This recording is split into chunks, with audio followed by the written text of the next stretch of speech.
자, 오늘 본문 요한복음 8장 23절 합독하시겠습니다.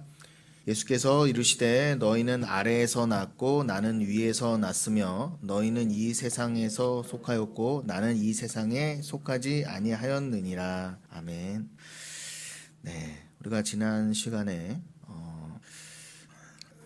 부활에 대한 말씀을 또 함께 나누었었는데 그 부활과 관련해서 그 부활이 우리가 결국은 목적이 하나님이 우리를 향하신 목적이죠. 정확히는 우리가 스스로 세운 목적이 아니라 하나님께서 우리에게 허락하신 우리를 만드신 목적은 그리스도와 함께 우리를 부활시키는 거예요. 그래서 이따가 우리가 고린도 후서 말씀도 읽어보겠지만 그 고린도 후서의 표현을 하면은 그리스도를 먼저 부활시키셔서 하나님 앞에 세우셨다고 합니다. 그런데 우리도 함께 예수 그리스도와 함께 하나님 앞에 서게 하시려고 우리를 부활시키셨다 그래요. 그것이 하나님 목적이에요. 그러니까 하나님의 궁극적인 뜻은 뭐예요? 우리에게 천국을 허락하신 이유는 뭐예요? 우리가 뭐 가서 잘 먹고 잘 살고 영원토록 고생도 안 하고 이런 거 그런 문제가 아니라 그건 둘째 문제고, 여러분 천국은 그렇지 않을 수도 있어요. 우리가 여기서보다 더 빡세게 일할 수도 있다고요. 중요한 거는 그게 일이 일처럼 안 느껴지는 게 귀하다는 거예요. 일한다고 여기선 다 일을 나 때문에 하잖아. 날 위해서. 그런 것도 없고. 그렇기 때문에 죄가 없으니까 내가 늙어 죽거나 또 늘 근심에 빠지거나 서로를 죽이거나 병들거나 그런 일이 없다는 거지, 그냥 단순히 우리가 아무것도 안 하고 그냥 놀고 먹고 이런다는 뜻이 아닙니다. 어떤 천국일지는 우리는 몰라요. 그거는. 근데 다만 우리는 궁극적으로 천국의 본질을 알고 가는 거죠. 그 본질이 뭐예요? 사랑이구나. 하나님 나라는 그 예수 그리스도 그 자체시구나. 예수 그리스도가 영원히 다스리는 것에 어떠한 불만도 없고 마음 가운데 그 깊은 곳에서조차 어떠한 저항도 없고 너무 당연해. 예수 그리스도의 사랑의 통치를 받는 게 너무 당연하고 그거를 매 순간 너무나 갈망하고 그냥 그리스도를 위해 사는 게 너무나 당연한 곳. 그게 인간의 힘과 노력으로 돼요, 안 돼요?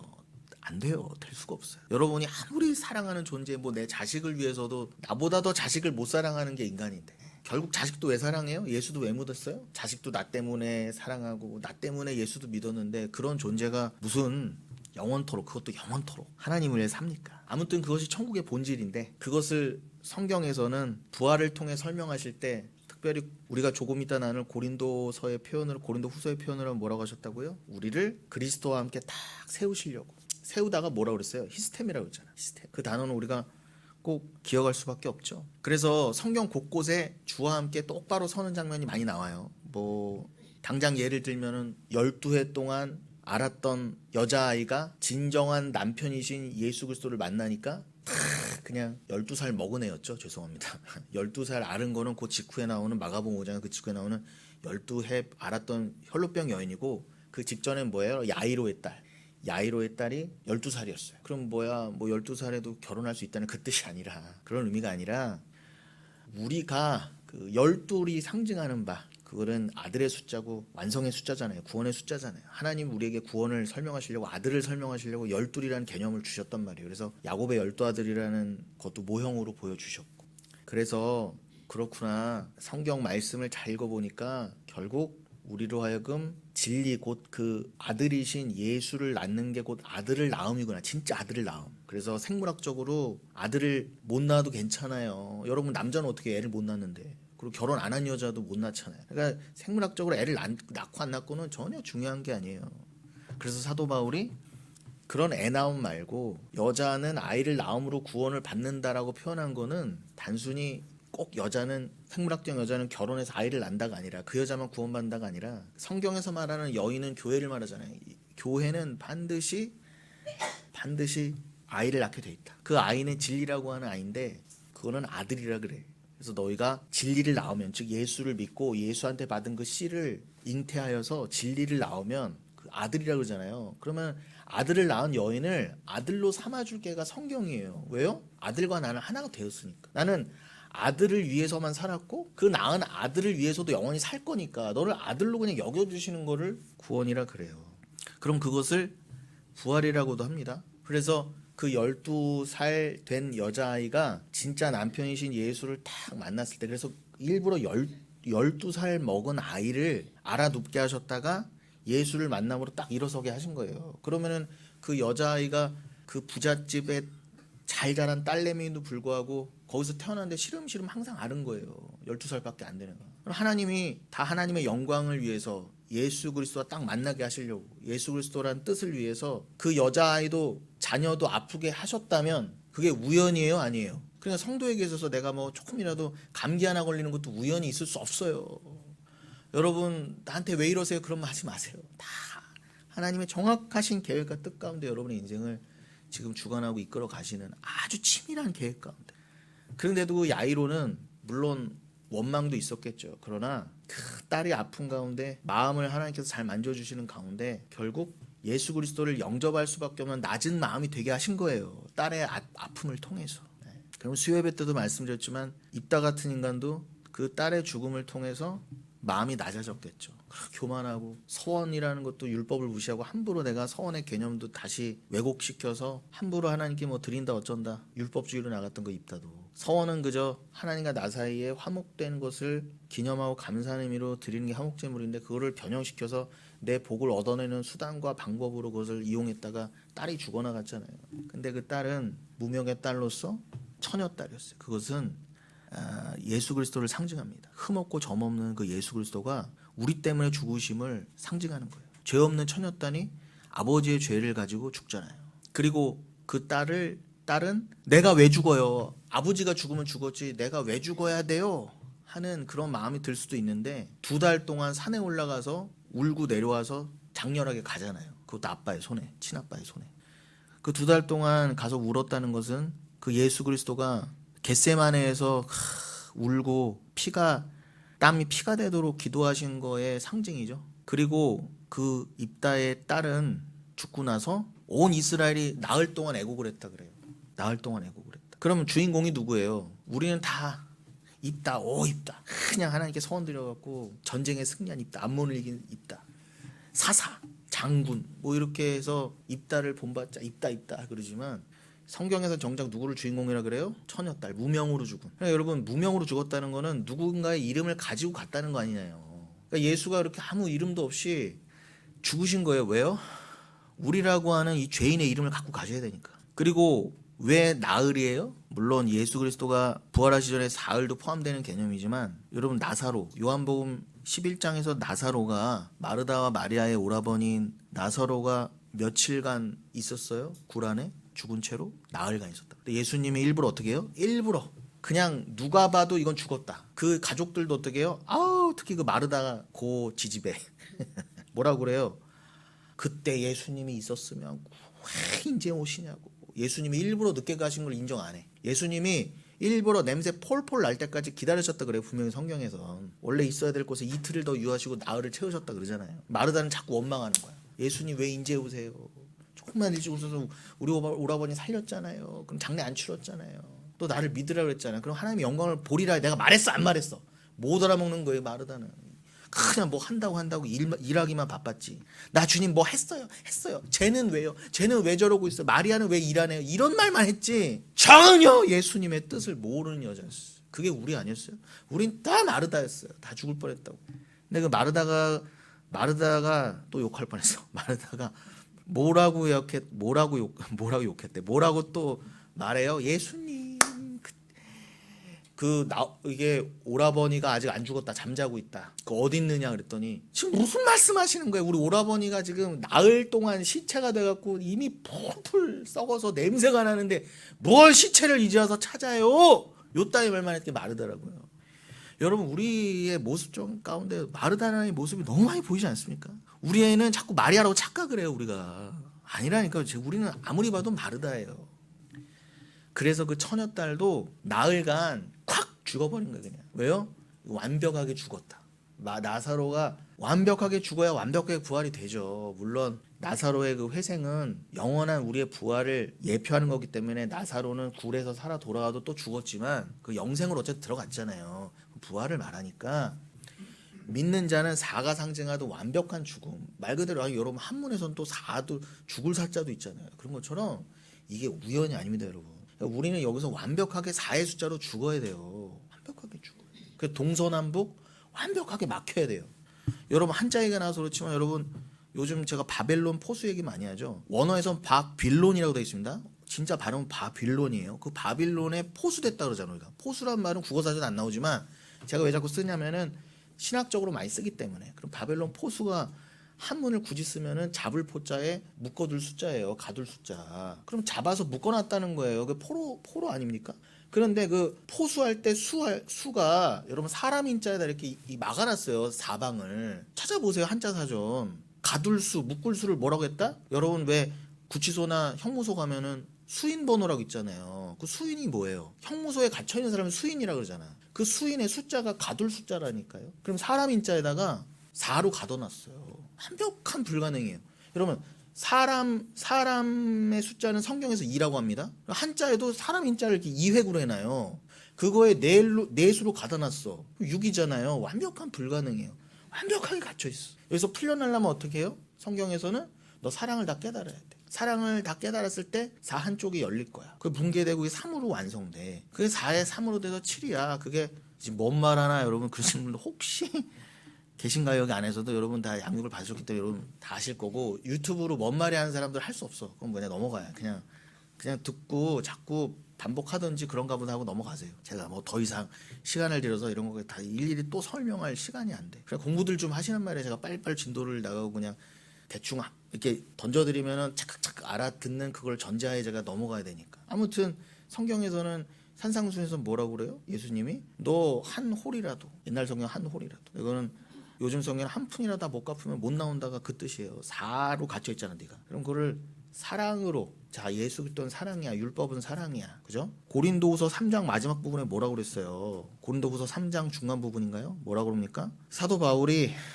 너희는 왜 아직도 구약을 읽을 때 수건을 덮고 읽느냐? 우리는 야 율법주의 그 율법 조문이라는 거는 율법은 영원하지만 너희들이 오해하는 그 율법주의 율법 조문 그 껍데기를 말해요. 율법 껍데기는 영원히 없어질 거야. 그 껍데기는 영원히 없어지고 그 율법 안에 예수가 진짜야. 그것만이 영원한 거라는 의미에서 율법은 영원히 없어질 거라 한 거지 율법 자체는 선하고 영원한 있는 거니까 오해하지 마세요. 사도 바울이 강조한 거는 너희가 모세의 가르침을 포함한 율법을 자꾸 껍데기로만 이해하는 거는 그게 영원히 없어져야 폐하해져야 될 거야. 너희가 열심히 지켰지 율법을 그게 영원한 게 아니라니까. 율법은 영원히 지키라고 주어진 게 아니라 한시적으로 지키다가 구약 때만 지키다가 아 이건 예수구나 하고 깨닫고 완성되면 끝이야. 더 이상 율법 조문의 역할은 없어. 그 안에 예수를 깨달으라고 준 거지 너희가 지킬 게 아니야가 그 뜻이에요. 고린도후서 3장. 그럼 사도 바울이 그 얘기를 왜 했어요? 분명히 신약이 열렸고 예수가 왔고 나 사도가 말씀을 전하고 있는데 아직도 모세의 말씀을 읽을 때 우리는 모세는 이 율법 이것들이 율법을 주면 다 율법을 오해하고 이 율법주의 율법의 이 문자는 없어질 거야 사라질 거야 라고 하는 그 모세는 그걸 깨달았던 자로서 그래서 수건을 쓰고 율법을 전했다 그래요. 근데 사도 바울은요 완성된 율법을 전하는 거니까 아 나는 더 이상 모세의 수건을 쓰듯이 전하지 않는다. 나는 다 이제 밝히 드러났으니까 예수의 얼굴 프로소폰을 우리가 보듯이 야 율법의 진면목은 율법의 진의는 프로소폰 그 얼굴은 드러남은 진짜 드러남이라고 본질은 예수 그리스도로구나 라는 것을 사도 바울은 깨달았기 때문에 나는 모세가 수건을 쓴 것 같이 안 한다 그러잖아요. 내가 가르치는 건 수건의 가르침이 아니다. 그런데 어떻게 너희들은 아직도 율법을 읽으면서 특히 구약을 읽으면서 모세의 율법을 읽으면서 수건을 쓰고 읽니? 그런데 너희가 아무리 율법주의에 빠져있고 유대인이라 할지라도 예수께로 돌아오면 더 정확히는 예수 그리스도를 깨달으면 아 율법은 곧 예수 그리스도구나 사랑이구나 깨달으면 그것이 예수 그리스도라는 사랑이 그 진리가 율법의 완성이구나 라는 걸 깨달으면 너희 마음의 수건이 다 없어질 거야. 그러니까 예수께로 돌아와 회개하고 돌아와. 그게 사도 바울의 말씀이었단 말이에요. 그러면서 뭐라고 그래요 사도 바울이? 주의 영이 계신 곳에 자유함이 있느니라. 그게 그 말씀인 거예요.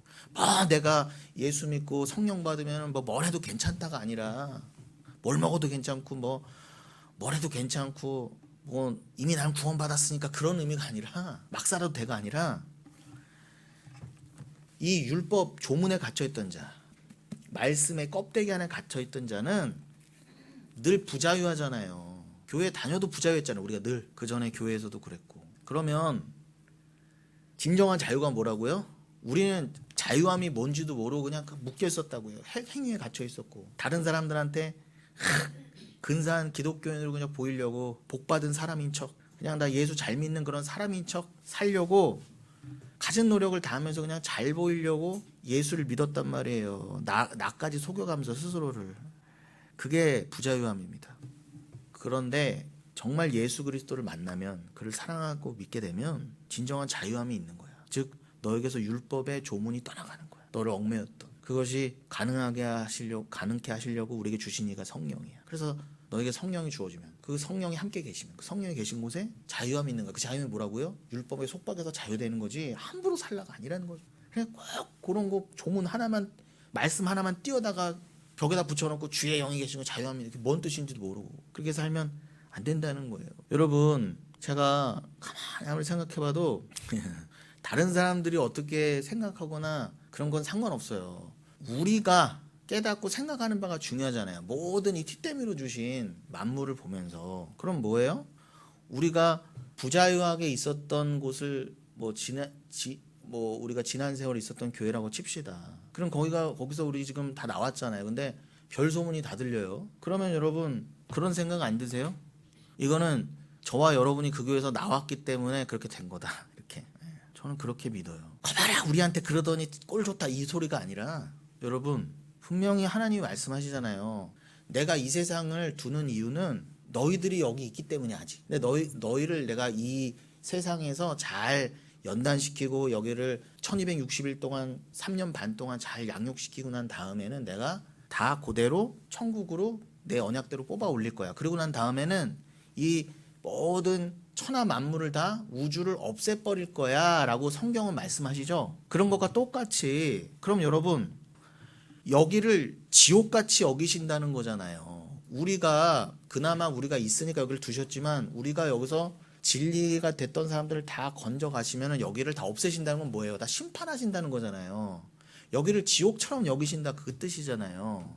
그럼 우리가 기존에 있던 공동체에서 거기서 나왔어. 그럼 여러분 물론 거기에도 아직 구원받으실 만한 분들이 분명히 있을 수도 있지만, 이거 제가 하나 예를 들으려는 거예요. 우리가 거기서 출애굽하듯이 나왔으니까 하나님 입장에선, 사랑하는 사람 입장에선 거기가 더 이상 관심이 있는 곳이에요? 아니에요? 아니란 말이에요. 그럼 우리가 거기를, 이전의 공동체를 어떻게 느껴요? 우리가 지옥처럼 여기잖아요. 때려 죽여도 못 가나 거기 다시. 내가 굶어 죽었지. 여기서 그냥 죽으면 죽었지. 나 절대로 못 돌아가는 마음이 들어요, 안 들어요? 왜 그런 마음이 들어요? 거기는 사랑이 없으니까, 지옥이니까. 아니 지옥을 모르면 몰랐지 알고 나서는 다시 돌아갈 수 있어요, 없어요? 거기가 소돔과 고모라와 저주받을 소돔과 고모라, 망할 소돔과 고모라가 아니고 지옥이 아니다라고 그렇게 생각하는 인간만 돌아가지. 난 거긴 절대 다시 못 따라가. 주님이 우리를 거기서 잘 양육하신다면 쏙 빼내시고 거기 이제 쓸모없는 곳이야. 하나님이 그냥 구겨서 그냥 쓰레통에 집어넣어도 아무 할 말 없는 곳이라는 게 들어오면 거기로 다시 돌아가고 싶어요, 안 들어가고 싶어요?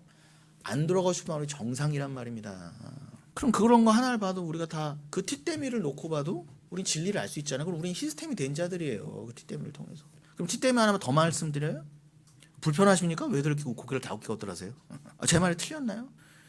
아유, 이제 가릴 게 뭐가 있어요, 이 막판에. 욕 안 하는 것만 해도 다행으로 여기세요. 진짜 상욕 안 하는 것만으로도.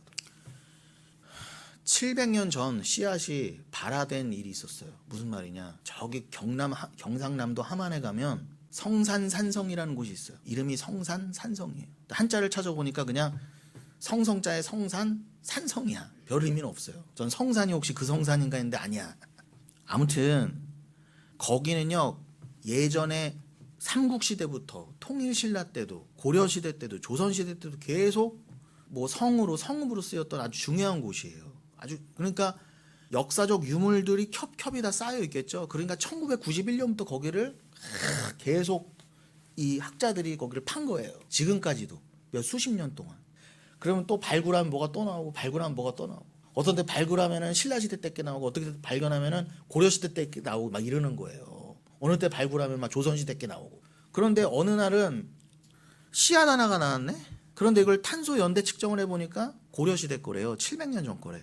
근데 그거를 그대로 가져와서 뭐 국립 무슨 생물 이런 데 있잖아요. 식물원 같은 데 가서 이걸 싹을 틔운 거예요. 그랬더니 여러분 연꽃이 나오는 거예요. 그런데 요즘처럼 개량된 연꽃이 아니라 700년 전 그 그대로 그 모습으로 나오는 거예요. 그거를 아라홍련이라고 그러더라고요. 네. 그 아라는 가야와 관계된 말입니다. 아무튼 너무나 예쁜 연꽃이 피는 거예요. 여러분 하나님도 이사야서 55장에서 말씀하시잖아요.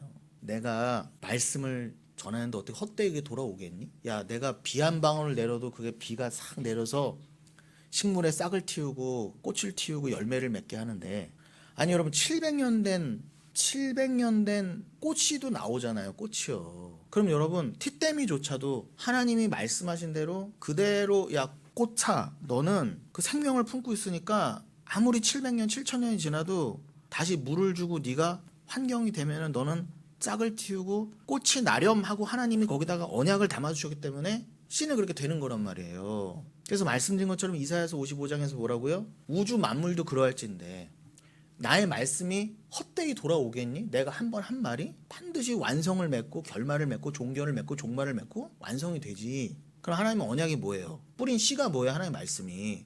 아니, 성경에서는 오죽하면 씨, 제라를 후손이라고 말씀이라고 했지 않습니까? 그러니까 그냥 여러분 꽃씨, 벽씨 같은 걸 보고 그냥 씨앗으로 보시면 안 돼요. 우리 기독교인들은, 특별히 영흥교회 사람들.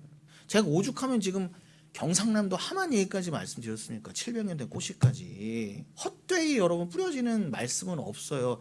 반드시 싹이 나고 열매를 맺게 된다니까요. 그 말씀이 뭐였다? 너희는 내가 반드시 구원한다. 우연은 없어. 그 꽃씨도 여러분 700년을 견뎠잖아요. 그것도 기가 막히게도 700년이네. 우리 지금 70일에 하고 있는데. 그래서 여러분 보고 이 땅을 700년 살래요? 고작 해야 70년 아닙니까? 10분의 1도 안 사는 주제에 뭐가 그렇게 힘들다고. 꽃은 여러분 700년을 견디다가도 너 그때 가서 싹 틔워! 하니까 일어나잖아요. 그럼 꽃씨가 하나 앞에 불만할 거예요. 나를 왜 700년이나 가둬두셨어요? 누구만 뭐라고 한다? 인간만. 여기 갇혀갖고 사회에 갇혀서 사회에 갇힌 이 수인이 내가 왜 여기 내려와 있고 왜 갇혀 있고 내가 왜 포로고 내가 어떤 존재인지도 모른 채, 심지어는 어떻게 이 세상에 갇혀 있는데 갇힌지도 몰라. 자기가 왜 죄인인지도 모르는 거예요. 죄인이니까 갇혀 있는데. 그럼 너희를 이 사회에 딱 갇혀 있는 우리를 풀어주시려고 예수가 뚫고 내려오신 것도 이해도 못하고 왜 오셨어요? 또 아니야. 오신지도 몰라 인간들이. 어떻게 해요? 다 죽여야 돼요. 꽃씨도 아는 걸 인간만 모르는 거예요. 그런데 우리라고 하는 이 불가능을 탁 찢어버리시고 마치 4에서 찢어서 3을 만들듯 우리의 한쪽을 찢으시고 싹을 심어주셨어요. 그럼 그게 안 나오겠어요? 말씀의 씨가? 여러분이 증거잖아요. 여러분이 구원받은 성도라고 하는 것이 열매잖아요. 그게 바로 열매잖아요. 구원이, 여러분의 구원이. 그게 하나님의 말씀의 능력 아니에요? 여러분 꽃이 700년 만에 피어나는 것만 보고 와 그럴 거예요 여러분? 대단하다. 그거는요 노자도 말했다 그러잖아요. 장자가 그랬나? 아니 제자가 꽃이 아름답습니다. 네가 뭔데 아름답다고. 네가 아름답다고 말한 순간 저 꽃은 이미 죽었다. 저 꽃은 네가 그냥 단순히 아름답다 예쁘다를 위해서 태어나고 만들어진 꽃이 아니야 라고 장자 정도도 알았어요. 여러분은요 장자 수준도 안 되면 안 될 거 아닙니까? 그냥 그런 뉴스 그냥 흘려보낼 거예요? 모든 만물을 그렇게 보셔야 돼요. 그럼 다시 돌아가면 목적이 뭐라고요? 하나님이 우리를 향한 부활이라고 하는 그 목적이 천국에서 우리를 하나님 앞에 세우는 거래요. 그걸 히스템이라고 그랬죠. 그것의 한 예로 12살 먹은 야이로의 딸을 말씀드렸는데, 그럼 또 비근한 예가 뭐예요? 계시록 14장 1절에 그 어린 양이 가운데 서 계시면, 저 하늘의 성산에 진짜 예루살렘에 서 계시면 그 주변에 14만 4천으로 설명되고 대표된 여러분이 백성이 함께 서 있다 그러잖아요. 그게 바로 고린도후서에서 사도 바울이 말한 대로 1장에서 그랬죠. 내가 이렇게 고난을 받고 개고생하는 건 다른 의미가 없어. 너희가 그리스도와 함께 잘 서기를 바랄 뿐이야. 그거야. 그럼 여러분은 잘 서기를 바란다는 게 뭐예요? 딱 우리 예수라고 하는 신랑 옆에 여러분이 딱 올바로 딱 진리로 위로 나서 진리로 서는 거를 말씀하시는 거예요. 그게 티떼미를 가지고 위로 선작을 히스템이라고 그래요. 히스템이. 문자적인 뜻은 바로 서다지만 영적으로는 그런 의미가 있다고요. 그럼 이렇게 위로 나는 것, 이 아래 것들을 통해서 위의 뜻을 알았어. 그걸 위로 난다 그래요. 위로 난다. 그거를 요한복음 3장에서는 겟나우 아노땡이라고 그랬잖아요. 그 거듭나다에 진짜 뭐라고요? 위로 난다니까. 우리 성경은 한글 성경은 그거를 너무 번역을 잘못해서 그냥 거듭난다고 그랬는데 그건 너무 수준 낮은 번역이고 원래 뜻은 뭐예요? 겟나우 아노 때는 위로 거듭나는, 위로 나는 거예요. 위로. 진리를 깨달아라 위의 물로 나는 거예요. 아래 존재가 어떻게 위로 나요? 심지어 우리는 엄마 뱃속에서 어떻게 나와요? 아래로 나오잖아요. 엄마 뱃속에서도 중력에 늘 이끌려 있잖아요. 여러분, 지구가 총알보다 더 빠른 속도로 돌아가고 있는데, 자전을 하고 있는데, 그리고 그 엄청난 속도로 공전을 하고 있는데, 어떻게 우리가 이렇게 어떨 때는 여기서 편안히 잠을 자요? 그만큼 중력이 세다는 거예요. 그럼 여러분들은 여기서 절대 못 벗어나요. 무슨 여러분들이 살을 깨고 천국으로 가요 스스로. 아니, 우주에서 중력도 못 벗어나는 주제에 평생을 달은커녕 태양계는커녕 우주 끝 가당키나 해요? 아니, 여러분이 갈 수 있다고 해도 우주 끝 갈 생각이나 해? 그냥 여기서 아웅다웅 여기서 그냥 더 그냥 나를 위해서 아등바등 살 줄만 알지. 아, 내가 저 먼 우주로 나아가봐서 그냥 살겠다는 마음조차도 없었잖아. 우린 그 마음이 있어도 못 나가잖아요. 물리적으로도 과학적으로도 돈으로도 안 되잖아요. 여러분, 과학적으로 된다 해도 억만장자들만 조금 나가보는 거예요. 저기 저 대기권 바로 위까지. 그거 가서 잠깐 자유낙하하는 거고 몇 분 경험하는 것도 3억인가 줘야 된대요. 그럼 우리는 완벽한 실패 아니에요? 아, 좀 생각을 해보세요. 여러분의 처지를. 그런 자가 어떻게 위로 나요? 저 위에 걸 깨닫고. 여기 이렇게 해 아래 중력에도 막 갇혀있는 자가, 지구 밖으로도 절대 못 튀어나가는 자가 어디 천국을 갈 수 있다고 난리들 버거지를 칩니까? 말도 안 되는 거예요. 그래서 예수가 오실 수밖에 없었다. 그걸 다시 한번 절절히 깨닫고, 오늘 대표 기도도 준비하셨다고 그러더라고요. 이옥 권사님. 여하튼 그거를 못 깨닫고 날마다 그 처절한 가운데 떨어지지 않으면 여러분들은 아무짝에도 쓸모가 없어요. 여러분이 아무리 백만장자고 뭐 대통령을 해도 아무짝에도 쓸모없는 인간인 것입니다. 그게 안 통하는데 무슨 뭐 교회를 한다, 예배를 한다, 뭐 설교를 한다, 서로 뭐 양육을 나눈다, 뭐 교회 생활한다, 신앙생활한다, 그게 무슨 의미가 있어요? 자기 처지도 모르는데. 내가 왜 말씀을 배워야 되고, 내가 왜 말씀 속에 살아야 되는가, 내가 어떠한 처지라는 것도 모르는 주제에, 이러니까 자꾸 손흥민이 생각나. 웃자고 한 얘기예요. 너무 이렇게 얼어 계셔. 그러니까 여러분, 너무 답답해서 그래요. 그럼 오늘 본문에도 그러잖아요. 요한복음 8장 23절에서 뭐라고요? 너희는 아래에서 났다. 위에서 난 자는 누구밖에 없다고 그래요. 나 예수밖에 없다 그러잖아. 그래서 너희는 뭐예요? 이 세상에 속하였다 그러잖아요. 그럼 나는 속하지 않았다 그래요. 그럼 여러분, 부활이 뭐라고요? 위에서 나셨고 이 세상에 속하지 않으신 유일한 분과 함께 주님 앞에 똑바로 서는 거예요. 신부로서. 그게 로마서에서는 의의 병기로 드린다의 의미가 뭐라고요? 똑바로 선다 그랬잖아요. 그 신부가 똑바로 서는 것. 그게 달리다 쿰. 그래서 12살 그 야이로의 딸에게 어떻게 해요? 일어나라! 그게 아람어로 달리다 쿰이지만 그 의미가 뭐라고요? 너는 똑바로 서라 해요. 그의 옆에 똑바로 서라. 신랑 옆에. 그게 의의 병기로 하나님께 드려라인데 그걸 한국어 성경이 엉뚱하게 해놓은 거예요. 그럼 오늘 본문만 봐도 다 알지 않습니까? 그렇구나. 나는 완벽한 불가능이네. 나는 이 해 아래 낳고 심지어 엄마 뱃속에서 낳네. 아래 중에 아래에 태어났네. 심지어 태어나서 응애 피똥을 태어나서 뭐 말도 못하고 똥오줌이나 싸고 앉았고, 그 죄인된 엄마가 돌보지 않으면은 절대로 불가능한 모습 태어났어. 뭐 진리를 깨닫기는커녕 엄마 아빠도 못하는 존재로 태어났어요. 완벽한 세상이었어요. 완벽한 세상. 그래서 유일하게 위에서 나신 분이, 요한복음 3장에서도 그러잖아요. 위에서 내려오신 분만이 다시 올라가실 수 있다 그러잖아요. 그러니까 예수 안 믿으면, 예수와 함께 되지 않으면 여러분은 절대로 여기서 못 빠져나가요. 신랑의 도움 없이는. 그걸 구원이라 그래요. 절대적인 신랑의 도움을 받는 걸. 근데도 예수를 안 믿는다고요? 그런데도 예수를 의지하지 않는다고요? 지옥 가야지 뭐. 왜 그래요? 예수의 필요성을 모르니까. 내가 해 아래에서, 엄마 배 아래에서 태어났다는 거를, 그게 어떤 의미인지를 인지를 못하니까. 내가 이 세상에 속하였다는 게 어떤 의미고, 예수만이 속하지 아니하셔서 이 땅에 속하지 아니하신 유일한 의인으로서 일부러 죄인의 모습으로 저 위에서 이 아래로 뚫고 내려오셨다는 거를 깨닫지 못한 자들은 다 짐승이란 말입니다. 짐승.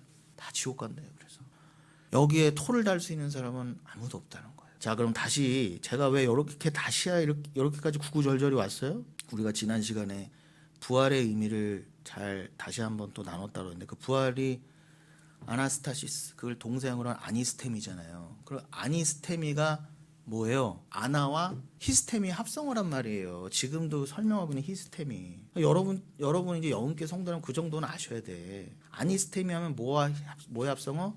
아나와 히스템이. 그리고 아나는 뭐예요? 위로. 아까 제가 너는 물과 성령으로 거듭나야 돼 하고 니고데모한테 할 때 뭐라고 하셨다고 예수님이 겟나오 아노땡. 너는 거듭나라 했는데 그게 무슨 뜻이라? 넌 위로 나야 된다. 저 위로. 진리로. 너 아래에 태어났지만 위를 깨달아야 돼. 그래서 나와 함께 위의 진리로 하나가 돼서 영원한 위에서 사는 거야. 나만이 너를 데려갈 수 있어. 위로 나라거든요. 엄마 뱃속에서 나는 건 1차로 나는 거고, 엄마 뱃속에서 태어난 인간은 천국 가면 반드시 위로 거듭나야 돼. 그럼 그게 그게 부활이잖아요. 그래서 그 부활을 헬라서 뭐라 했다고요? 아나, 위로. 그 예수님이 위로 거듭나라 했을 때 그 아노땡도 아나에서 온 거예요. 그 위로의 아나와 똑바로 신랑 옆에 서는 것, 그 히스테미, 그것이 합쳐져서 뭐라고? 그게 아나스타시스, 아니스테미, 부활이란 말이에요. 아니 우리나라 말로 하면 다 각자의 개념 같은데 원어로 하니까 다 하나가 되잖아요. 그냥 마치 700년 된 씨앗 안에 다 들어있는 것처럼. 여러분 씨앗 안에는 그게 연꽃인지 뭔지 모르잖아요. 근데 그 씨앗이 발아되고 나니까 그 화려한 꽃잎, 꽃대, 색깔, 잎, 그 밑에 꽃받침 다 들어가 있고, 또 그게 씨를 뻗트리면은 거기에 몇백 송이, 몇만 송이 꽃이 들어가 있는 게 아니라 씨 하나에. 여러분 종자씨란 말 못 들어보셨어요? 왜 그렇게 농사 짓는 사람은 종자씨가 중요해요? 그 종자씨 하나인데 거기에 다 들어있잖아요. 그런 것처럼 고린도전서 15장에서 뭐라고 그래요? 예수 그리스도가 유일한 씨앗이었어. 제라 씨앗이었는데 그가 하나님 앞에서 발아해서 부활된 자인데 그게 그래서 하나님 앞에 첫 열매로 드려졌어. 그게 초실절의 의미라고 그랬잖아요. 구약의 절기에. 그런데 그 첫 열매 안에 그 씨앗 안에 너희도 다 있는 거야. 그게 부활이라니까요. 그래서 부활을 어떻게 설명했다? 사도 바울이 아직은 역사적으로는 예수님 한 분 부활했지만 믿음으로 보면 우린 믿음 안에서 다 이미 부활된 자를 아니니? 앞으로 역사적으로도 미래적으로도 우리들의 부활은 있을 건데 그때 가서 부활을 믿는 게 아니라 이미 여기서 예수 안에서 그 씨 안에서 진리 안에서 나는 부활이야 라고 믿고 살아가는 자들이 성도야. 그걸 부활신앙이라 그래. 그런데 그 신앙을 갖고 있는 자들만이 나중에 부활로 연결되는 건 당연하겠죠. 하나님 안세전에 넌 부활시킬 거라는 자들만 그걸 믿음해가지고 그 씨로 해가지고 딱 심어주셨으니까 우리 마음에 잘 설명되고 있으리라 믿습니다. 그러니까 여러분 안에 부활신앙이 없다. 그건 가짜라는 거예요. 그래서 사도 바울이 고린도전서 15장 부활장에서 뭐라고 했다?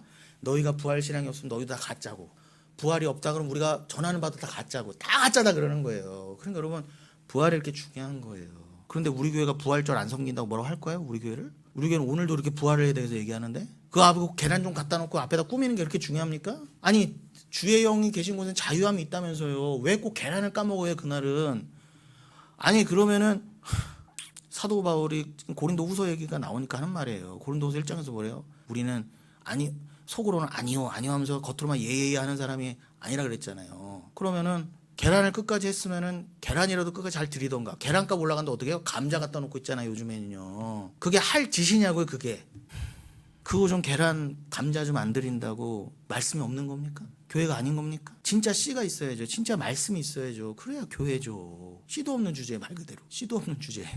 그래서 고자와 내시가 천국에 없다 그런 거예요. 고자 된 자, 내시했던 사람들 다 지옥 가냐 이 뜻이 아니라고 그랬잖아요. 신명기에서. 이미 그 식물의 씨, 남자의 씨는 진리를 말한다. 그건 육신적인 생물학적인 씨를 말하는 게 아니에요. 그럼 사고당한 자나 태어나서도 고자는 어떡하라고. 여러분 그거 다 티땜이라는 것입니다. 그거는. 누군가 씨 없는 존재를 설명하려면 누군가 고자가 돼야 되잖아요. 그럼 티땜이라니까. 그 사람 자체가 저주가 아니라. 근데 그렇게 저 예수 믿는데도 고자야 라고 아나떼마로 보인다 할지라도 그 사람이 내가 고자를 설명하는 존재로 하나님 만드시면 난 괜찮아. 이게 로마서 9장 3절에 그랬잖아요. 근데 우린 뭐예요? 내가 고자라니. 다 그렇게 억울해 하잖아요. 내가 왜 하필 내가. 그건 성도가 아니라는 것입니다. 처음엔 그럴 수 있어요. 내가 왜 하필이면 나만 그렇다니. 어르신들은 지금 잘 모르시는데 내가 고자라니 이게 유명한 밈이에요. 인터넷. 젊은 애들은 다 알아요. 웃자고 한 얘기예요. 돌아오면 그렇게 해서 그 아나히스테미를 잘 우리가 설명하려고 특별히 우리가 지난 시간에 또 반복했던 마가복음 8장에서 너희는 자기 십자가를 지고, 그죠? 그 말씀 하실 때 십자가를, 자기 십자가, 그 스타우로스는 지난 시간에 충분히 설명드렸죠. 그 스타우로스를 жил머지는 게 뭐라고 그랬다고요? 아이로. 그 동사가 헬라어로 아이로라고요. 그럼 여러분 아까 12살 난 딸, 12살의 병이 나음받은 애 아버지가 누구였다고요? 야이로. 비슷하죠. 헷갈리지 마시라는 뜻과 함께 야이로는 이름도 비슷하게 받으면서 어떻게 해요? 자기 십자가 졌던 거예요. 그 자기 부인 된 거예요. 그 십자가 졌기 때문에. 예수의 그 십자가를 함께 덜머졌기 때문에 그 야이로는. 근데 그 비슷한 단어로 십자가를 지고가 헬라어로 아이로인데 그 아이로의 뜻이 뭐라고요? 파괴하여 다시 세우다. 그 파괴하여 다시 세우다가 십자가를 지고의 뜻인데, 그럼 그 아이로 파괴하여 세우다라는 동사 안에도 이미 십자가가 다 설명이 되고 있잖아요. 스타우로스 그 언약의 기둥은 십자가는 예수 그리스도가 거기에 척하고 달리셔서 완벽하게 육이 삭제되고 다시 주님 앞에 의로운 자로 세워진 것처럼 부활이 다시 세워진 거잖아요. 하나님이 인정해 주신 거잖아요. 너가 의롭다. 그러니까 부활된 거잖아요. 너는 진짜 죄인이었으면 안 살리셨을 거 아닙니까? 너는 죄인의 모습으로 죽었지만 너는 사실은 의인이야를 확인해 주셨으니까, 확정해 주셨으니까 부활이 된 거잖아요. 그래서 우리는 그리스도의 영으로 부활하신 그리스도 된 예수를 믿는 게 중요하다고. 육적인 예수는 죽어야 되고, 그러니까 육적인 예수를 믿으면 안 된다. 육적인 예수는 우리가 함께 죽으라고 주신 예수다. 그 예수가 달리신 그 십자가에 나도 함께 묶여서 확 죽어야 돼요. 다 완전 완벽하게 우리가 파괴되어야 돼요. 그게 이 땅에서 우리 자기 부인이라니까요. 그리고 아이로 다시 세운다. 그러면 십자가 그 뜻이네. 묶여서 완벽하게 파괴되고 주와 함께 다시 거듭나서 살아나는 것. 그래서 시온산, 하늘의 시온산에서 하나님 앞에서 내 신랑 꼭 붙들고 짠짠짜잔 하고 딱 서 있는 거. 그게 구원이네.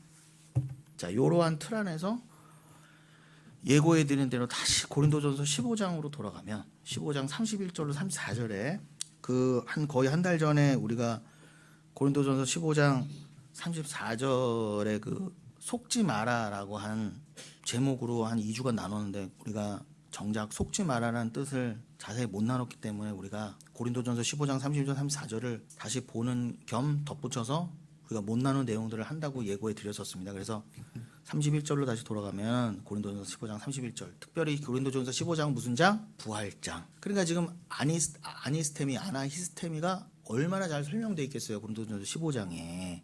그러니까 그 아니스테미 부활을 얘기할 때 고린도전서 15장을 반드시 봐야 되고, 오죽하면 고린도전서 15장은 부활장이라고까지 했잖아요. 그 중에서도 31절로 34절에서 그 부활을 어떻게 설명하는지 한번 보잔 말이야. 다시 형제들아, 내가 그리스도 예수 우리 주 안에서 가진 바 너에게 대한 나의 자랑을 두고 단언하노니 내가 자랑할 건 딱 하나밖에 없다. 사도 바울은 늘 내가 자랑할 건 십자가밖에 없다 그랬죠. 그런데 나는 날마다 죽노라예요. 그러면 나는 날마다 죽노라가 십자가구나로 이해하시면 되잖아요. 맞잖아요.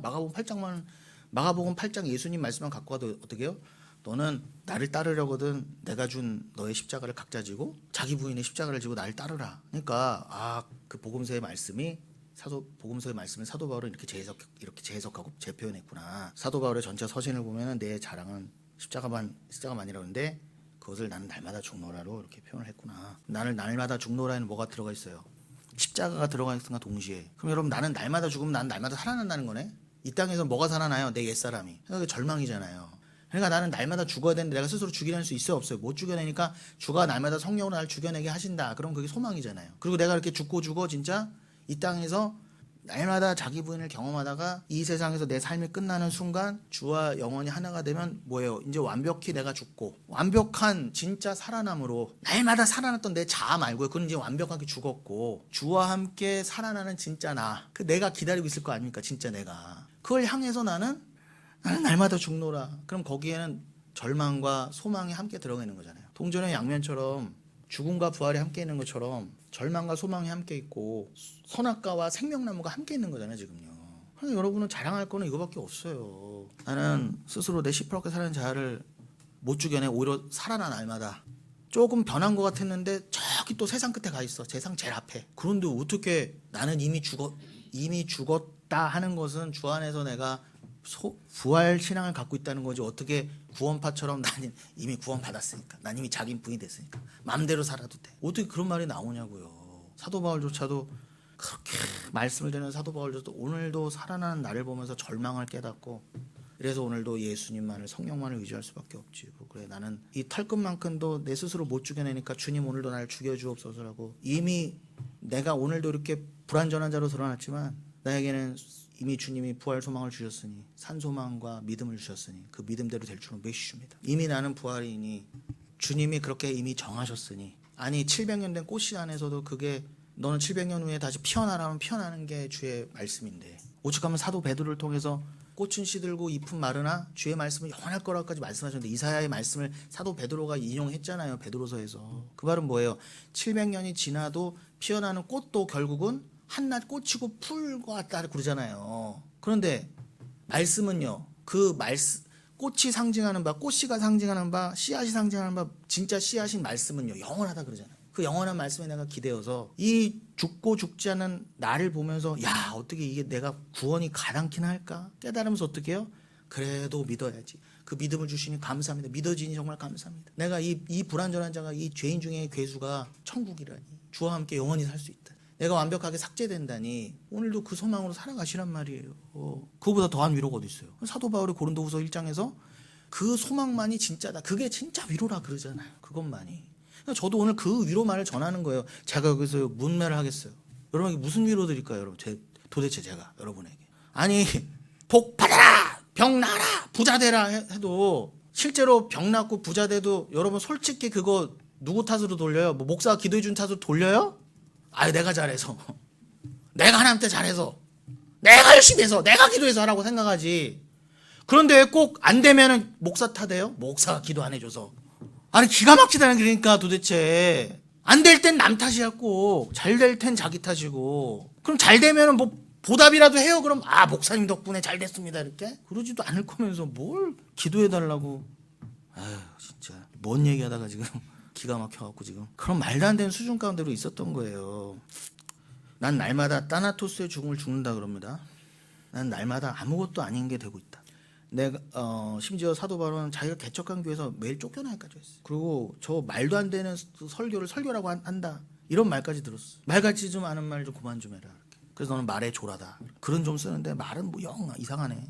32절에 내가 사람의 방법으로 에베소에서 맹수로 더불어 싸웠다면 내게 무슨 유익이 있으리요? 죽은 자가 다시 살아나지 못한다면 내일 죽을 터이니 먹고 마시자 하리라. 그래서 내가 사람의 방법으로, 이게 옛날 성경에서는, 개혁 성경에는 내가 범인처럼이라고 돼 있다고 그랬죠. 죄 지은 범인이 아니라 그 평범한 범인 말하는 거예요. 한자를 찾아보면. 즉 평범한 사람들, 즉 나와 다른 죽음을 죽는 일반 사람들처럼 그 뜻이에요. 그래서 지금 사도 바울이 죽는 죽음과 일반 사람이 죽는 죽음을 좀 구별하고 있죠.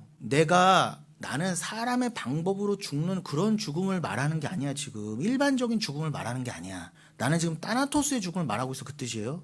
그런데 기가 막힌 건 뭐예요?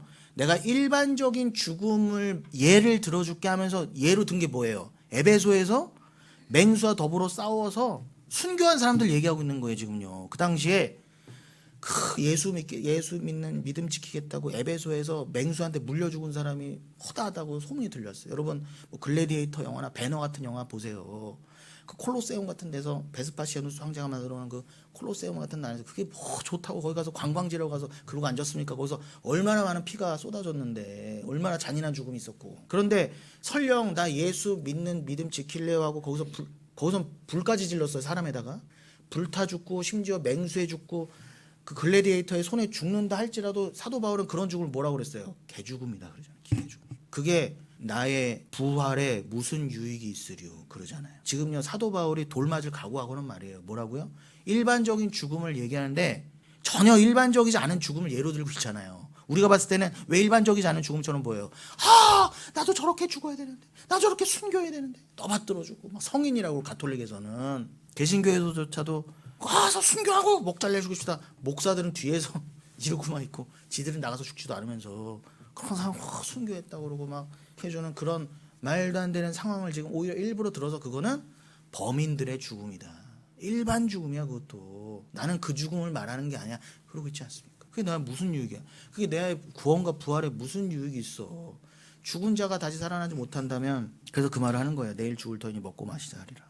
히브리 역사서를 보면 예배소에서 예수 믿겠다고 부인하지 않겠다고 그렇게 맹수굴에 던져서 뜯겨 죽은 사람들 많았다고 하는 그 얘기를 지금 예로 든 거예요. 그러면서 나는 자랑할 게 진짜 있어. 그 죽음과는 비교할 수 없는 그 죽음에 굳이 비교하자면은 몇 천 배, 몇만 배 더 어려운 진짜 죽음이 있어. 순교에서 차라리 그냥 그 순간 딱 하고 죽으면 끝이지. 이건 죽고 싶어도 못 죽고 어떻게 해요? 주님이 살아라 할 때까지 계속 살면서 날마다 죽어야 돼. 날마다 도륙당해야 되는 거예요. 그게 훨씬 더 어려운 죽음이라는 거예요. 그게 진짜 죽음이라는 거예요. 근데 난 거기서 빠져나오고 싶어도 스스로 빠져나올 수가 없어. 그런데 그게 내 자랑이야 그러는 거예요. 날마다 장렬히 죽으세요. 날마다도 안 죽는데 주일에도 안 죽겠다고 안 온다고? 이건 뭐 하자는 거예요 도대체. 아니 말씀 앞에서 안 죽으면 어디서 죽으시려고 그래요 여러분. 교회는 왜 온다? 왜 온다? 죽으라고 말씀 앞에서. 그런데 일주일에 한 번 교회 와서 말씀 앞에서도 안 죽는 사람이 평소에 어디서 죽어요 도대체. 그러니까 모이라고 하는 거예요 제발. 모일 때마다 우리가 딴짓합니까? 우리 밥도 안 먹고 성경 공부하잖아요. 밥 먹는 시간도 아까워서. 좀 뭐 먹긴 하지만 김밥 한 줄은 먹지만 고 설교 듣고 교회 한 번 오고 양육 듣는 게 가깝다고. 그럼 여러분 집에서 라면도 끓여 드시지 마세요. 그냥 뭐 집에서 뭐 찍어 바를 시간 있고 뭐 라면 먹을 시간 있고 밥 먹을 시간이 있으면서. 그러니까 여러분 우리는 완벽한 불가능이에요. 우리는 완벽한 불가능. 아무리 생각해도 내 죽음은 그런 일반적인 죽음과는 다르다. 설령 내가 맹수의 굴에서 물어 뜯겨 죽어도 그게 내 부활에 무슨 유익이 되겠니? 그러면서 뭐라고 한다고요? 죽은 자가 다시 살지 못할 것이면 그렇게 죽으면 못 살아나. 진짜 다시 살아날 수 있는 지금 따나토스의 죽음, 그 죽음밖에 없다니까. 아니 그 죽음은 너희들에게 그냥 맹수에게 죽는 그런 죽음은 그 순교의 죽음처럼 보인다 할지라도 그게 무슨 유익이 되겠니? 아니 여러분 그냥 맹수한테 물려서 쥐도새도 모르게 깍 하고 죽었어요. 나는 사실 물어 뜯겨 죽고 싶지 않았는데 그냥 사자가 뒤에서 확 물었어.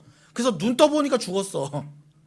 그런데 보니까 그 사람이 천국 간지 지옥 간지 모르겠지만 눈 떠보니까 뭐예요? 밑에 있는 사람들이 순교됐다고 자기를 칭송하고 있어. 그거는 주님이 바라시는 죽음이 아니라는 거예요. 너는 그 순교의 죽음까지도 이용해 먹은 그죠? 범인보다도 못한 죽음이었다는 거예요. 그런 사람을 뭘 추앙해주고 동상까지 세웁니까? 성인이라고 그러고. 그런 가운데 여러분 기억해 놓으세요. 오늘 시간상 고린도전서 15장은 또 다음 주에 할 거예요. 속지 말아요. 어떻게 가야 되니까. 근데 거기에 가는 과정이 있어서 나눠야 될 말씀들이 또 있다고요. 그것들이 굉장히 많아요. 그런데 오늘 시간상 오늘 할 수 있는 만큼만 하고 마치려면 우리가 어디를 봐야 되느냐. 우리 고린도 후서 말씀이 나온 김에 고린도 후서 부분을 보고 마칠 텐데, 자, 우리가 지난 시간에 특별히 제가 왜 고린도 후서를 언급하느냐. 우리가 지난주 본문이 뭐였어요? 요한복음 12장 41절 43절에 그러나 호모스, 그게 그럼에도 불구하고 그랬죠. 그럼에도 불구하고 관리 중에도 그를 믿는 자가 많되 바리새인들 때문에 드러나게 말하지 못하니 이는 출교를 당할까 두려워함이노라. 이게 지난주 본문이고 제목이 출교를 당할까 두려움이라 이거였죠. 근데 거기서 출교를 당할까 두려움이라에 거기서 쓰인 헬라어가 뭐였다고요? 히남의 아포시나고고의 게논타이. 여기서 게논타이가 기노마이의 변형이라고 그랬죠. 그럼 이걸 직역하면 뭐라고요? 그들이 출교당할 자들이 되지 않기 위하여. 그러니까 두려워하다라는 말은 없는데 그냥 우리가 의역한 거예요. 한글 번역해 놓는 사람들이. 그런데 정확한 의미는 뭐다? 기노마이, 뭐뭇이 되다라는 뜻이니까 출교당한 자로 기노마이 되지 않기 위하여 그렇게 바리새인들 앞에서 예수는 그리스도시라고 당당하게 말을 못했다는 거예요. 쫓겨날까 봐. 세상에서 쫓겨날까 봐. 기존 교회에서 공동체에서 쫓겨날까 봐. 그러니까 여러분 나도 예수 믿어 아는데 그냥 있는 거야. 그냥 공동체 안에서 욕 안 먹으려고 안 쫓겨나려고. 그거는 믿음이 아니라는 거예요. 거기에 견딜만 해서 거기 있다 그러면 지옥이 좋다는 의미예요. 그 사람은 거기가 지옥인 줄도 모르고. 그런데 그 기노마이가 우리가 기노마이라는 단어도 너무 신약 성경에서 중요한 단어였고 우리가 지금까지 설교 중에도 많이 나눴지만 대표적으로 한 군데만 더 말했던 부분이 어디예요? 지난주에도 말했던 부분이 요한복음 1장 14절 그 기노마이를 이야기해서 뭐라고요? 요한복음 1장 14절에 말씀이 육신이 되어, 그죠? 여기서 이게 성육신 되어, 여기가 기노마이라고 돼 있다 그랬잖아요. 그러니까 예수님이 사르스 육신이 기노마이 되셨다. 그래서 우리 가운데 거하셨다. 그러니까 성육신 하신 이유가 뭐예요? 우리와 함께 거하시려고. 그러니까 거하신다는 게 뭐겠어요? 오늘 설교의 초반의 내용을 들으면 우리를 함께 하나님 앞에 세워주시려고, 아나 히스테미 해주시려고, 부활시켜 주시려고 우리와 함께 거하셨다. 근데 거하심에라는 말씀이 이 요한복음 1장 14절에서는 스케노라고 그랬죠. 스케노. 이 스케노가 스케네에서 왔다 그랬습니다. 스케네는 여성 명사로서 천막, 성막이라는 뜻이에요. 그러니까 스케노는 뭐겠어요? 이게 동사니까 천막을 치다, 장막을 치다라는 의미 아니겠어요. 그래서 장막이라는 설명해드렸죠. 수요배 때는 신천지 얘기까지 들어서 설명해드려서 들어보세요. 여기서 이 정도 넘어가면 그럼 스케노라는 단어가 쓰인 대표적인 데가 어디냐? 잘 따라오세요. 고린도후서 5장이라는 거예요. 그래서 고린도후서 5장을 먼저 보면은 그 5장 1절로 4절에 만일 땅에 있는 우리의 장막집, 그죠? 장막집이 무너지면 하나님께서 지으신 집, 곧 손으로 지은 것이 아니요 하늘에 있는 영원한 집이 우리에게 있는 줄 아느니라. 사실 이 말씀도요 얼마 전에 했었어요, 주일 시간에. 근데 여러분 너무 새로우시죠? 여기서 우리의 장막집, 근데 여기 스케노스라고 되어 있어요. 이게 중성 명사인데 이게 다 스케노, 스케네, 스케노스, 이게 다 같은 뿌리에서 온 말들이에요. 그런데 특별히 요 고린도후서 5장 1절과 4절에만 신약 요 고린도후서 5장 1절과 4절에만 쓰인 단어가 뭐다? 중성명사 스케노스예요.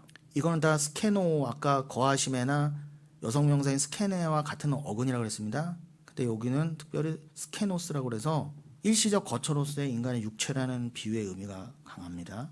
그런데 그 스케노스가 무너지면 하나님께서 지으신 집, 그 오이코도메, 그 지으신 집, 그것은 곧 인간이 만든 집이 아니라 하늘에 있는 영원한 집이라 그래요. 하나님께서 만드신. 그거를 깨달으라고 뭐예요? 스케노스라고 하는 장막집을 줘보셨다는 거예요. 장막집이 뭐라고요? 우리 육체라고 하는. 이 스케노스는 여기서만 쓰인 표현인데 이게 1차적으로는 장막집이냐 우리의 육체를 장막집이라고 표현했단 말이에요. 그래서 장례식 가보면은 이제 우리가 장막집을 뭐 벗어던지 이런 말 많이 하잖아요.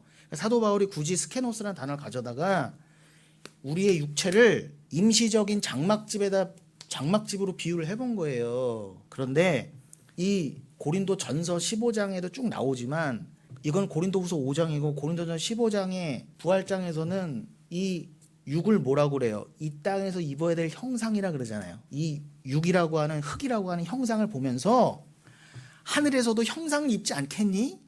그 영원히 입을 말씀이라고 하는 그리스도라고 하는 형상, 진짜 너라고 하는 형상을 알으라고 임시적인 이거를 준 거야. 그래서 이게 맨날 병 들고 검버섯 피고 주름지는 거야. 어쩔 수 없는 거야. 그건 아무리 찍어 발라도 안 돼. 뭐 몇백만 원짜리 한 방에 100만 원짜리 뭘 맞아도 안 돼. 이거는 맨날 피부과에서 나와서 한번 맞아보세요. 광나는 얼굴 나서 그거 해도 안 돼. 그럼 그 의료보험도 안 되고 엄청 비싸잖아요. 그래도 안 된다는 거예요. 30, 40 먹고 꺾이면. 그건 하나님이 만드신 법칙이라는 것입니다. 700년 된 꽃씨에도 물 주면 피어나는 것처럼 우리의 흙집은 망하게 돼 있어. 후패하게 돼 있어. 근데 그걸 가지고 뭐예요? 기독교인들은 아우 내 피부가 왜 이러지 해서 끝나는 게 아니라 그건 죽음이고 힘들지만 내 썩어가는 육체를 보면서 아유 내 머리털 왜 자꾸 빠지고 내 20대 30대 피부는 어디 간 거야 이걸 할수록 뭐예요? 진짜 하나님의 그 오이코도메 그 하늘의 집을 소망하라고 썩을 집을 주셨는데 이걸 가지고 주님 고쳐주시오 주름이 펴지게 하시오 하면 돼요 안 돼요? 안 된다는 거예요. 그거 이미 방향 자체가 틀렸잖아요. 저희가 표현을 이렇게 해서 뭐예요? 눈에 보이는 게 집착하지 마시라는 거예요. 그래서 고린도후서 4장 마지막에서 뭐라고 그래요? 우리가 주목하는 것은 눈에 보이는 것이 아니오 뭐예요? 눈에 보이지 않는 것이니? 눈에 보이지 않는 거는 믿음의 눈으로만 볼 수 있는데 그것만이 영원합니다 그러잖아요. 피부는 영원하지 않아요 여러분. 육신의 피부는. 이렇게까지 설명을 해야 돼? 그래서 참으로 우리가 여기서 탄식하며 그러니까 탄식한다 그러잖아요. 스테나조. 피부를 보면서도 탄식하세요. 참으로 우리가 여기서 탄식하며 하늘로부터 오는 우리 처소로 덧입기를 간절히 사모하노라. 여기서 에펜디오마이 덧입다. 그러니까 우리가 진정한 의미는 뭐예요? 덧입혀지는 거예요 여러분. 덧입혀지는 거예요. 이 옛 사람이 그거를 간절히 사모하라 라고 고린도후서 5장 초반에 되어 있습니다. 그럼 여러분이 기노마이 설명하다 이렇게 됐죠? 근데 누가복음 1장 37절로 38절에서는 이렇게 돼 있어요 여러분. 자 조금만 더 집중해 주세요. 거의 다 끝나갑니다. 누가복음 1장 37로 38절 지금 기노마이 설명하다 그러는 거예요. 대저 하나님의 모든 말씀을 능하지 못하심이 없느니라. 마리아가 이르되 주의 여종이오니 말씀대로 내게 이루어지이다. 유명한 말씀이죠. 수태고지 있던 다음에 처녀인 너가 잉태할 거야. 남자를 전혀 몰랐던 네가 임신할 거야. 그러면 어떻게 돼요? 미쳤어요? 누구 지금 앞길 망치려고 나 지금 혼사길 망치려고 지금 작정했어 이 천사놈아? 그래서 막 따질만 한데 어떻게 해요?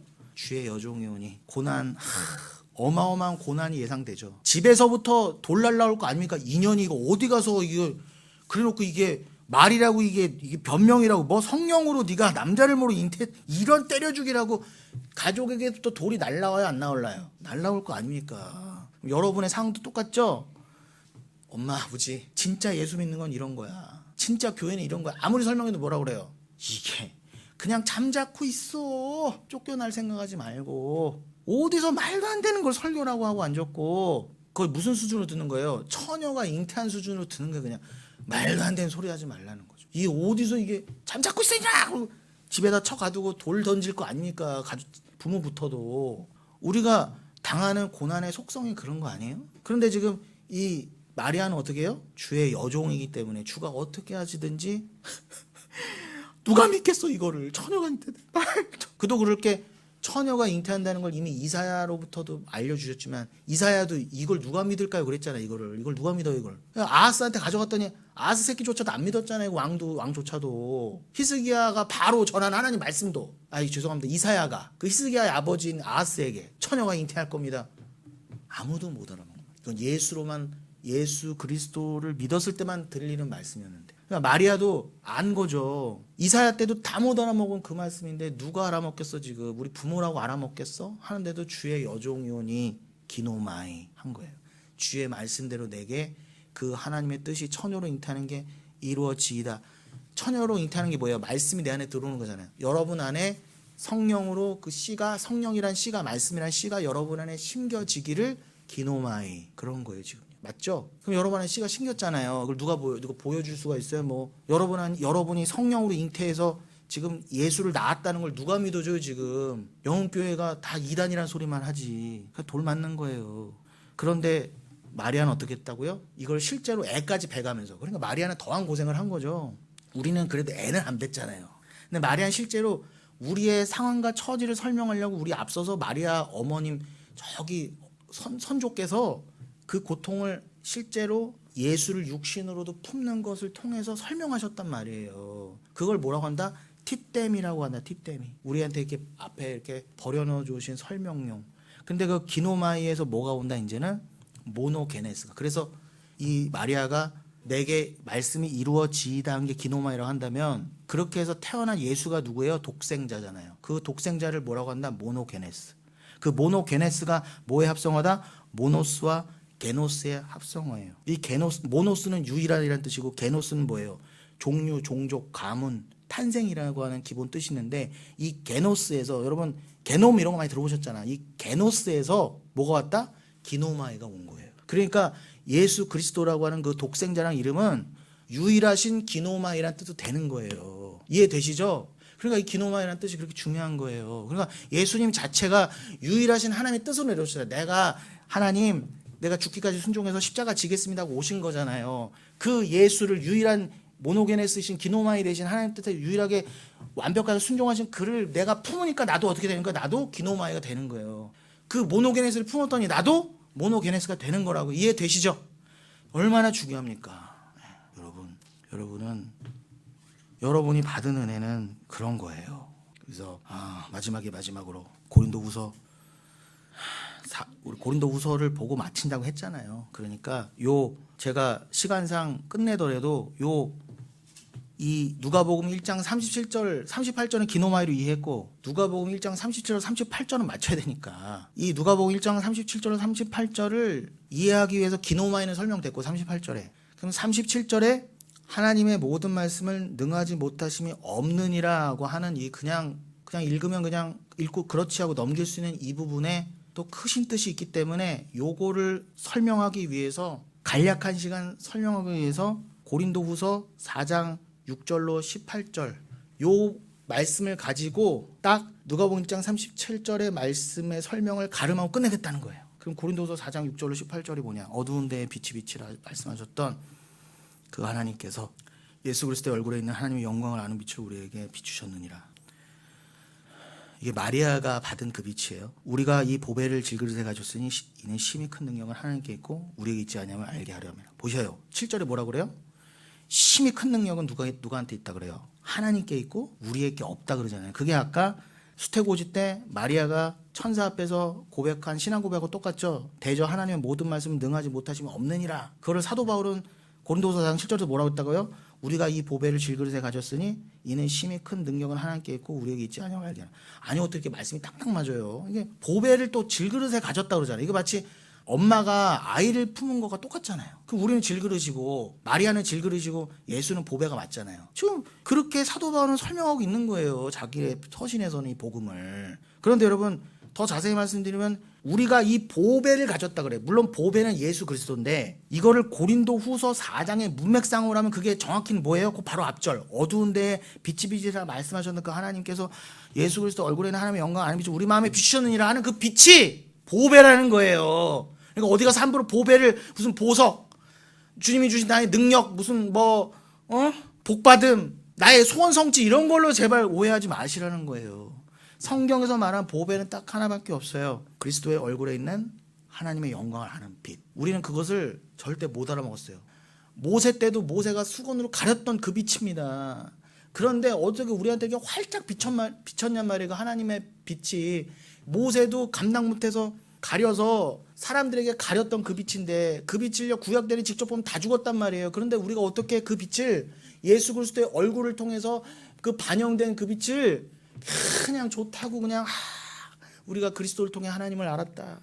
하나님의 계시를 알았냐고 어떻게 이렇게 보배를 그냥 덜커덕 받게 됐냐 말이에요. 이게 이렇게 된 능력은 그 일은 너희가 한 게 아니라 오직 하나님이 하셨다 그 뜻이에요. 우리가 사방으로 우겨쌈을 당하여도 쌓이지 아니하며 답답한 일을 당하여도 낙심하지 아니하며 그럼 우리에게 가능한 거예요. 이 고난을 받는 게 당연한데 이 고난을 또 이기는 게 고난을 아멘으로 받는 게 당연하게 된 거예요. 박해를 받아도 버림받지 아니하며 거꾸러뜨림을 당하여도 망하지 아니하고 왜 그래요? 결국은 또 주님이 부활시켜 주시거든요. 겉으로는 막 거꾸러뜨림 당하고 망하는데 재수없고 저주인데 아니야 그건 부활로 연결되는 저주니까 괜찮아. 달게 받아 그 고난을. 그게 아나떼마잖아요. 우리가 지금까지도 나눴던 아나떼마에 대해서는 그 단어에 대한 또 다른 깊은 이해는 다음 주에 할게요. 시간이 안 되니까 일단 여기서 아나떼마나 정도로만 우리가 지금까지 나눴던 아나떼마로 다 설명이 되고 연결되는구나까지만 이해하시면 되겠습니다. 우리 살아있는 자가 항상 예수를 위하여 죽음에 넘겨지면 예수의 생명이 또한 우리를 죽을 육체에 나타나게 하려 함이니라. 그런즉 사망은 우리 안에서 역사하고 생명은 너희 안에서 역사하느니라. 기록한 바 내가 믿었으므로 말했던 것 같이 우리가 같은 믿음의 마음을 가졌으니 우리도 믿었으므로 또한 말하노라. 주 예수를 다시 살리시니까 예수와 함께 우리도 다시 살리사 너희와 함께 그 앞에서 서게 하실 줄을 아노라. 이는 모든 것이 너희를 위함이니 많은 사람의 감사로 말미암아 은혜가 더하여 넘쳐서 하나님께 영광을 돌리게 하려 함이라. 그러므로 우리가 낙심하지 아니하노니 우리의 겉사람은 낡아지나 우리의 속사람은 날로 새로워지는도다. 우리가 잠시 받는 환난에 경한 것이 지극히 크고 영원한 영광에 중한 것을 우리에게 이루게 함이니. 그렇죠? 지금의 지극히 가볍고 짧은 이 고난이 겉으로는 재수없고 영원한 보이지만 결국 이것이 진짜 영원한 우리의 영생과 구원으로 영광으로 연결시켜주는 유일한 키라고 하지 않습니까? 그래서 18절 우리가 주목하는 것은 보이는 것이 아니오 눈에 보이는 일희일비해야 될 이 세상의 것이 아니오 내 인생이 아니오 내 흙집이 아니오 내 육체의 것이 아니오 보이지 않는 것이니 보이는 것은 잠깐이요 보이지 않는 것은 영원합니다. 오늘도 선포된 강조된 말씀입니다. 여러분 마음판에 새기시고 다음 주에 요 고린도서 4장 16절로 18절 다시 이어갈게요. 우리가 오늘은 한번 쓱 읽고 마쳤지만 이 안에서 우리가 또 건져야 될 확인해야 될 중요한 부분들이 있어요. 그것을 포함해서 아나테마에 대한 또 자세한 이해부터 다음 주에 이어가도록 하겠습니다.